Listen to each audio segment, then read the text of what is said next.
찌뿌둥한 수요일 아침 잠시 타임머신을 타고 조선시대로 가보겠습니다. 조선시대 왕들은 어떻게 건강관리를 했을까요? 제왕의 질병, 갑산 한의원 이상권 원장과 이야기 나누겠습니다. 안녕하세요. 예, 안녕하십니까. 갑자기 너무 추워졌어요. 예. 이럴 때 참 몸 관리 잘해야 될 것 같은데 이 초겨울처럼 갑자기 이렇게 추워졌을 때 우리가 냉기를 느끼는 이유. 예. 우리는 대부분 이제 36.5도로 몸이 항상 유지하게끔 돼 있는데 예.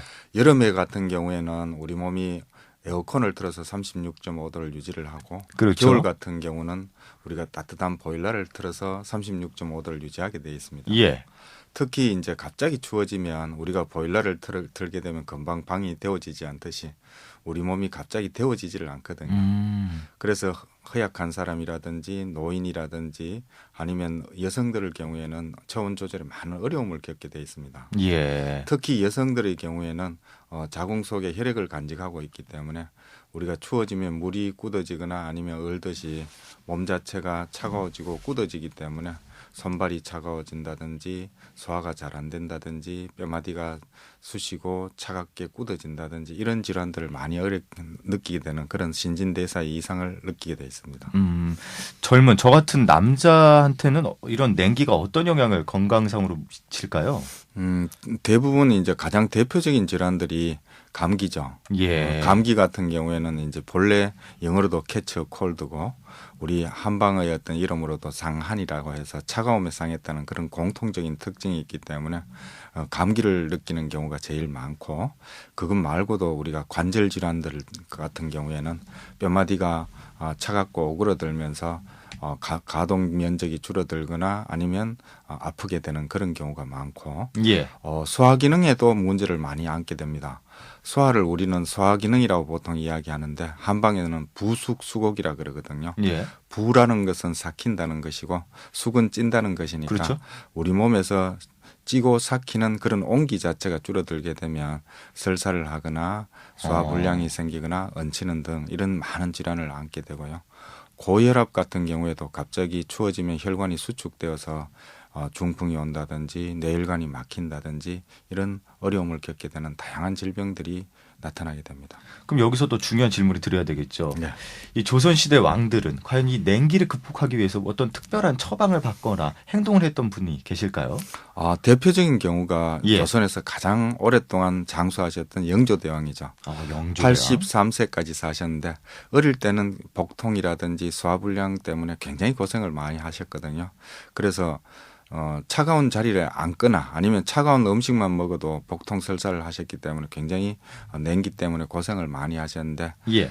그분 같은 경우에는 본인이 스스로 냉기 때문에 건강에 문제가 많다는 것을 알고 본인이 인삼이라든지 아니면 매운 약이 들어간 반총산이라든지 이런 약재들을 많이 드시고 나서 건강을 회복했죠. 영조 2년 때 제사를 주관하게 되는데 영조 임금께서 제사를 주관한 초원을 하셨는데 예. 초원을 하시다 보니까 본인이 이제 소변을 몸이 차고 냉했기 때문에 소변을 잘못하면 실례를 할 뻔했다. 오줌을 쌀 뻔했다. 이런 기록이 있습니다. 본래 이제 꽃을 보게 되면 더우면 고송이가 활짝 피게 되고 추우면 오므러들게 돼 있는데 우리 몸도 마찬가지로 덥게 되면 땀이 많이 나게 돼 있고 춥게 되면 소변을 자주 보게 돼 있거든요. 그런데 영조 임금 같은 경우는 몸이 차고 냉했기 때문에 갑자기 차가운 날씨에 제사를 진행하다 보니까 오줌을 자주 마렵거나 아니면 살 뻔한 그런 기록들이 나와 있을 정도로 몸이 차고 냉했다는 것이죠. 그래서 그 대표적인 처방이 예. 인삼이 많이 들어간 건공탕이라는 처방인데 인삼이요? 예. 예. 그 건공탕이라는 것이 건국한 공로가 있다. 이 정도로 그분 자체가 이 건공탕을 먹고 건강이 많이 회복되셨기 때문에 그래서 영조 같은 경우는 대표적으로 냉기를 극복하고 자신의 어떤 건강을 회복해서 조선의 가장 큰 장수 대왕으로 자리 잡았죠. 예.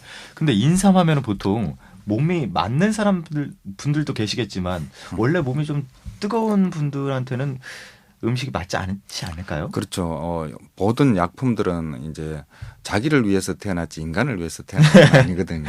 특히 인삼 같은 경우는 스스로 자기 관찰을 오랫동안 하시는 게 좋죠. 왜냐하면 그 대표적인 장수왕인 영조대왕은 인삼을 먹고 건강했지만 그의 선조였던 정조 같은 경우에는 그분이 결국은 인삼이 들었던 경옥고를 먹고 난 뒤에 바로 혼침, 그러니까 잠든 듯이 다시는 깨어나지 못하는 그런 불행한 경우죠. 그래서 예. 그분 같은 경우는 몸이 덥고 열이 많았기 때문에 절대 인삼을 먹지 말라 이렇게 했을 정도로 본인이 조심을 했는데 마지막 순간에 인삼을 먹고 절명을 했을 정도니까 우리가 건강을 유지하는 가장 비결은 자기 관찰을 통해서 어떤 것이 내 몸에 맞고 안 맞고를 봐야 되는 거지 인삼이 인간을 위해서 태어난 것은 결코 아니죠. 그러니까 무조건 좋다고 다 섭취하면은 그게 오히려 해가 될 수도 있다는 예. 말씀인 것 같은데 이 냉기를 극복하는데 어떤 음식이 좋을까요? 여러 가지 음식이 있는데 특히 뭐 우리가 인삼 같은 경우 금방 이야기했듯이 예. 우리가 인삼이 자라는 환경을 보면 대부분 이래 까만 이런 차양막을 치고 난 뒤에 인삼을 키우거든요. 왜냐하면 바깥에 나와서 만약 햇빛에 노출되면 예. 3시간 만에 말라 죽어버리거든요. 그만큼 본인 자신이 뜨겁기 때문에 태양을 싫어하는 것이죠. 이 몸이 더운 사람은 먹지 말아야 되겠지만 몸이 찬 사람은 굉장히 많이 도움이 될 것이고 예. 뭐 생강이라든지 마늘이라든지 이런 것들도 굉장히 많이 도움이 됩니다. 이 몸이 찬 사람이 그러니까 손발이 차다고 몸이 찬 사람이라고 편명할 수 있을까요? 꼭 그렇지는 않습니다. 예. 손발이라는 것이 우리 몸에서 비위장을 뜻하는 것이기 때문에 꼭 찬 사람도 있지만 그것 말고도 자율신경이 약하다든지 스트레스를 많이 받았다든지 이런 경우에도 손발이 차기 때문에 그런 적정한 어떤 치료를 위해서는 끊임없는 자기 관찰을 통해서 알아봐야 되고 잘 모를 경우에는 전문가의 도움을 받는 것이 좋을 것 같습니다. 예. 끝으로 제가 갑자기 궁금해진 게 왕들은 이런 인삼이라든지 몸에 좋은 걸 먹었는데 왕비들은 냉기를 극복하기 위해서 어떤 음식을 섭취했을지 궁금해요. 우리가 남자하고 여자는 다른데 예. 남자들 같은 경우에는 기로 이루어져 있기 때문에 인삼이라든지 이런 걸로 바로 체온을 끌어올릴 수 있지만 여성들은 자궁 자체가 여성성의 상징이거든요. 그래서 사물탕이라든지 이런 혈액을 많이 만들고 따뜻한 혈액을 만들도록 사물탕이란 당귀, 청궁, 작약, 숙주향 이런 약물들을 써서 임신이 잘 되도록 하고 몸을 따뜻하게 하기 위해서 사물탕을 숭늉처럼 먹었다는 그런 이야기들이 있습니다. 그렇군요. 자, 몸이 따뜻해지는 식품이 무조건 건강에 좋을까요?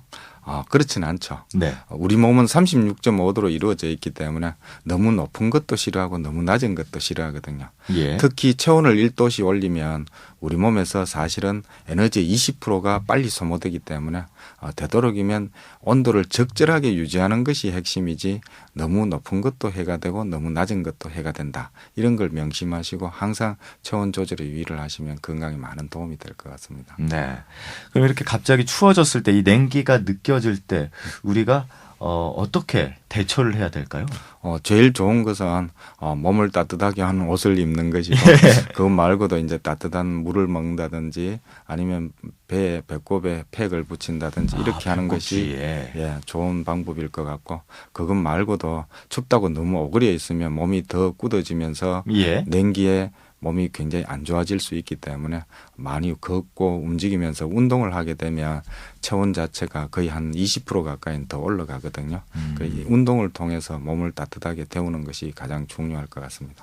그러니까 춥다고 가만히 있는 게 아니라 움직임을 통해서 몸에 열을 만들어라 이렇게 말씀해 주셨습니다. 알겠습니다. 제왕의 질병 갑산 한의원 이상권 원장이었습니다. 고맙습니다. 감사합니다.